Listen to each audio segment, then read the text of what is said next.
Superfast 100 मध्ये सुरुवात करूयात एका ब्रेकिंग न्यूजने। रांचीवरून दिल्लीला जाणारी एअर ॲम्ब्युलन्स क्रॅश झाल्याची घटना घडली। एअर ॲम्ब्युलन्समध्ये 7 जण असल्याची माहिती आहे। झारखंडच्या चतरामध्ये एअर ॲम्ब्युलन्सला अपघात झालेला आहे।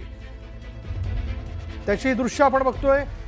ही एअर ॲम्ब्युलन्स जी पहिली एअर ॲम्ब्युलन्स जी क्रॅश झालेली आहे। अधिक माहिती आपण जाणून घेणार आहोत। आमचे प्रतिनिधी प्रशांत लीला रामदास आपल्या बरोबर आहेत। प्रशांत, काय माहिती याबद्दल?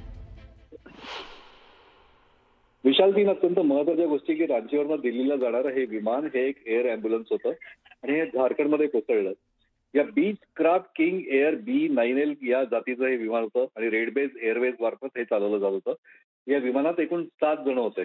यामध्ये एक रुग्ण, एक डॉक्टर, एक पॅरामेडिक, रुग्णाचे 2 नातेवाईक, मुख्य पायलट आणि को पायलट यांचा विमानात यांचा समावेश होता।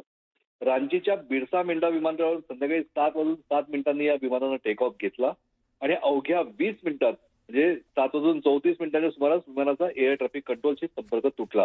ATCशी प्रत्येक क्षणी संपर्क केला जात असतो, पण या अवघ्या 20 मिनिटातच या विमानाचा एअर ट्रॅफिक कंट्रोलशी संपर्क तुटला। हे खरं तर विमान सुरुवातीला पलामू किंवा लातेहार दरम्यान बेपत्ता झाल्याची बातमी खरं तर समोर आली होती, पण नंतर चतरा जिल्ह्यातील सिमरिया पोलीस ठाण्याच्या हद्दीतील काठियातू येथे हे विमान कोसळल्याची अखेर पुष्टी ही DGCA कडनं सुद्धा करण्यात आलेली आहे। DGCAच्या अधिकाऱ्यांनी सुद्धा दिली आहे।